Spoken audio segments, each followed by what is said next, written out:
nổ hành lại hơi á bông hôn nè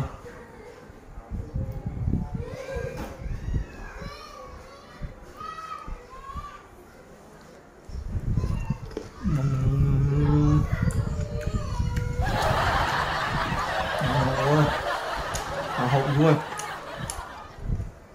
ngoài nhá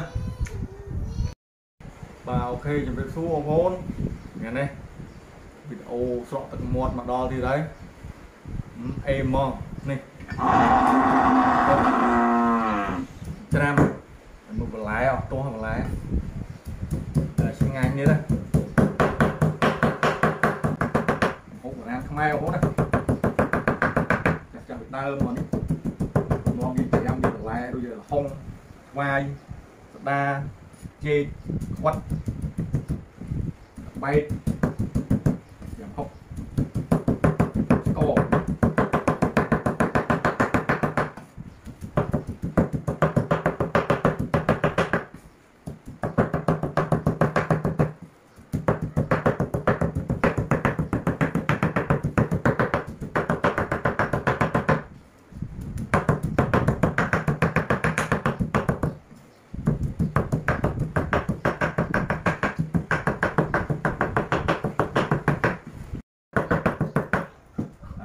một hay một một thôi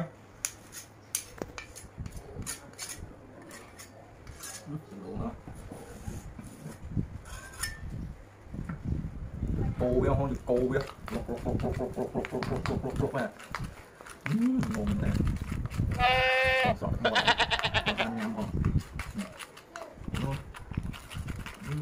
đi trời ơi ở dùng viện chất xoàng mà dương tịnh hơi á máy không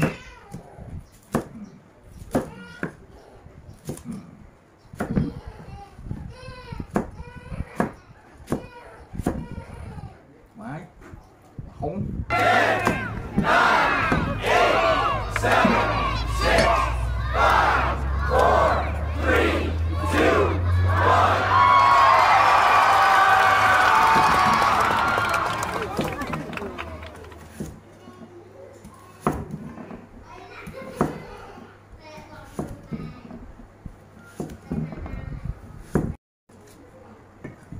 đa hôn đa máy không sạch đường ngon nữa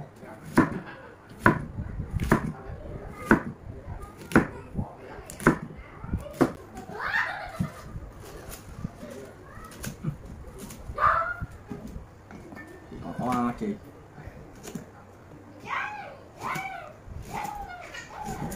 cái ăn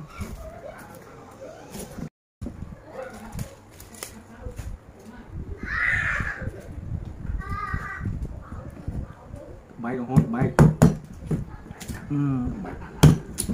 này kia bay chụp anh nó bay chụp em quất này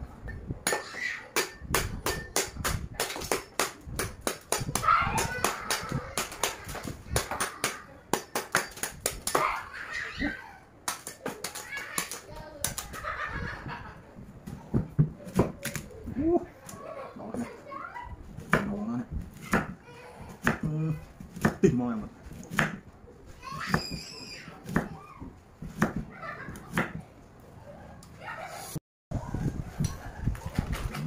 ngồi hành lại hơi bông hôn hành lại hơi ơi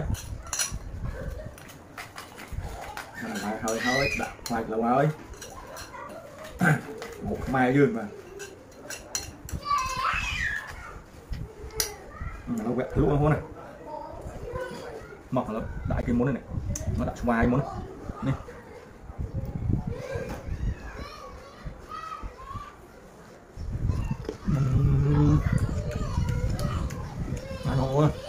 nó hộp luôn mọi nhá ok ngon cùi lư được ba hộp cùi cái đầu món thôi luôn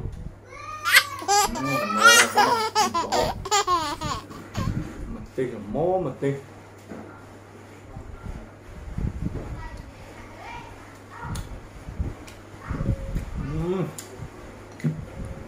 Tí không? Mọi người không?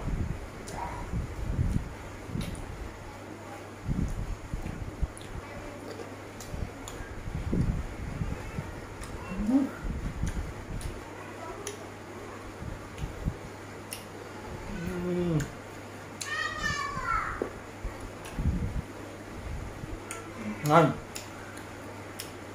Ngon chơi nữa.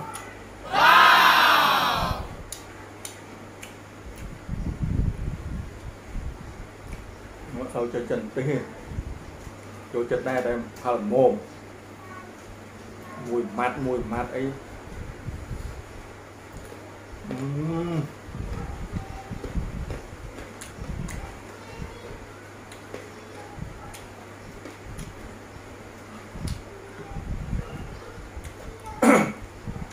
Hùn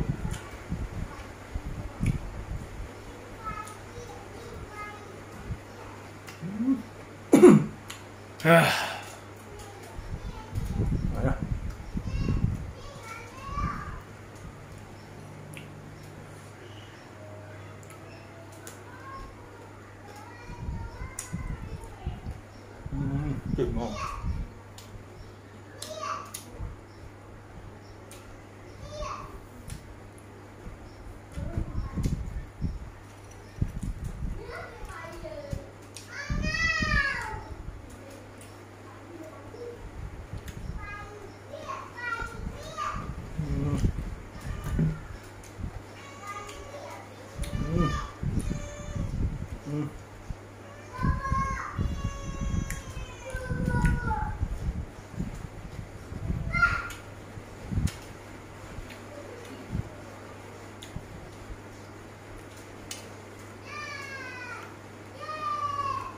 Oh.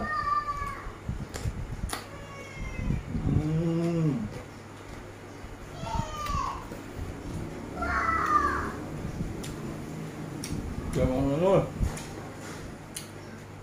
Đá lương ốc đá. Tiệt mùi mát nữa.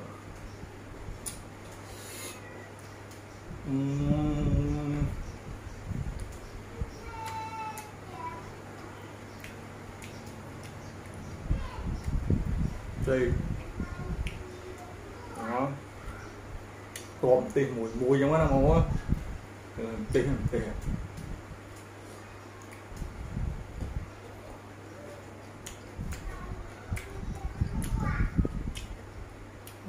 mà bảy chú ai luôn bảy.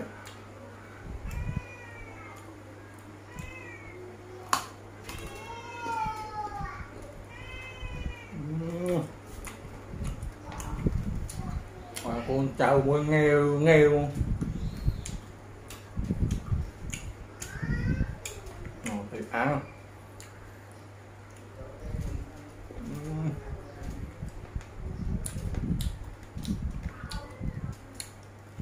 đợi thêm khát co đó chọt pi đó những là xoài mà đặt xoài đầm tìm cột trong máu.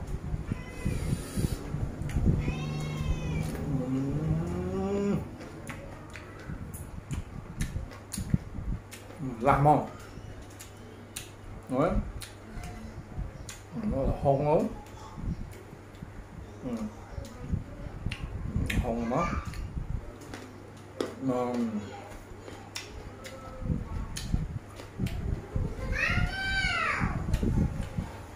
hỏi còn gì quật nó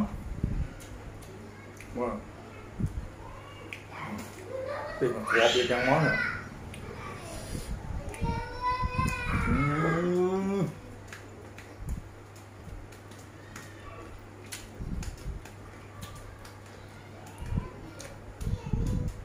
Quật nói như thịt đa đi nó.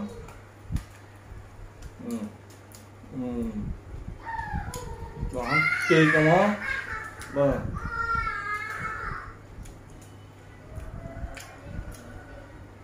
Chị cho nó vừa nó hoài nó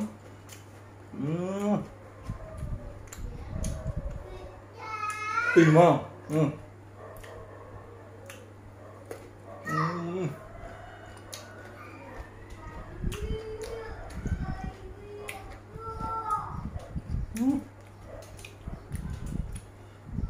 thịt món không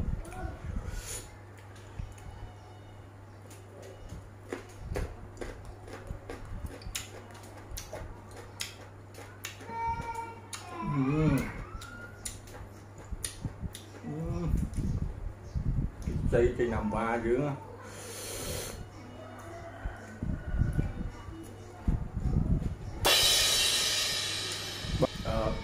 kem hốc score muối quất hông vai chê bay soda bà ông con nghiệp lia hay chui subscribe channel YouTube mình em một ông con nghiệp lia